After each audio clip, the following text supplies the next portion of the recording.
यह कहानी है एक गरीब पिता और उसकी बेटी की।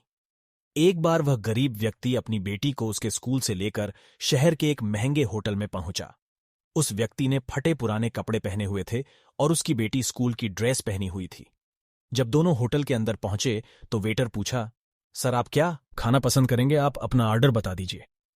तब उस व्यक्ति ने कहा कि आप मेरे बेटी के लिए एक प्लेट पाव भाजी लेकर के आ जाइए बस।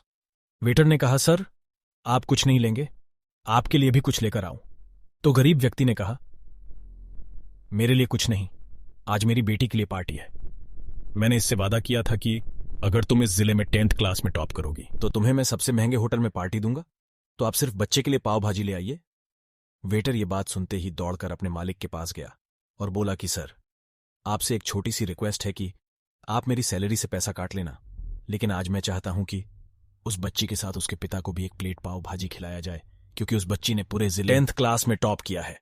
वह गरीब पिता है, ज्यादा पैसे नहीं होंगे, इसलिए कह रहा है सिर्फ बच्ची के लिए ले आओ। होटल के मालिक ने जब ये बात सुनी तो मुस्कुराते हुए बोला, तुम उसके पिता के लिए भी पाव भाजी लेकर जाओ, उसके लिए भी लेकर जाओ, पैसे मत लेना। 5 पाव भाजी पैक करवा कर ले जाओ और 3 किलो मिठाई भी लेकर जाओ और उनसे कहना ये पार्टी होटल, आप ये मिठाई ले जाइए और जश्न मनाइए। जब वेटर ने 2 प्लेट पाव भाजी लेकर गया तो वह व्यक्ति चौंक गया और बोला, मैंने तो एक ही मंगाई थी, मेरे पास पैसे नहीं है। वेटर बोला, अरे सर शर्मिंदा मत कीजिए, ये पार्टी होटल की तरफ से है, आपकी बेटी, हमारी बेटी ने टॉप किया है, ये मिठाइयां लेकर जाइए और जश्न मनाइए। पिता और बेटी खुश हो गए और चले गए। कई साल बीत गए। उस गरीब पिता की लड़की अब यूपीएससी की तैयारी करके कलेक्टर बन चुकी थी और इत्तेफाक से उसी शहर में उसकी पोस्टिंग हुई थी। उस लड़की ने उस होटल में सूचना पहुंचा दी कि मैं उस होटल में लंच करने के लिए आ रही हूं। होटल के मालिक ने जब यह सुना तो होटल को पूरी तरह से सजावा दिया। गांव में ये बात पूरी तरह से फैल गई और कस्बे के सभी लोग उन्हें देखने के लिए आने लगे। कलेक्टर अपने पिता के साथ उस होटल में पहुंची। कलेक्टर ने होटल के मालिक से कहा कि शायद आप मुझे पहचाने नहीं, हम वही पिता पुत्री है जो कि हमारे 10th क्लास टॉप करने पर आपने मुझे पार्टी दी थी। हम वही पिता पुत्री है, आज फिर से आए हैं और आज पार्टी हम देंगे आपको, आपके पूरे स्टाफ को और पूरे गांव को, क्योंकि आप गरीबी का सम्मान किया है।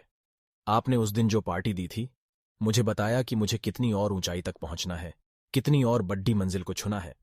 आपने एक नई प्रेरणा दी थी और आज मैं उसी प्रेरणा का एहसान चुकाने के लिए आई हूं। वो मैडम ये सब कहते जा रही थी और आंखों से आंसू बहती जा रही थी। ये कहानी हमें सिखाती है कि कभी भी किसी गरीब का मजाक मत उड़ाना। हो सके तो उसकी मदद करना, और अगर मदद ना कर सको तो उसका मजाक मत उड़ाना, क्योंकि वो सब देख रहा है, बनना है तो उसकी नजर में अच्छा बनिए। जहां भी रहिए कर दिखाइए कुछ ऐसा कि दुनिया करनी चाहे आपके जैसा।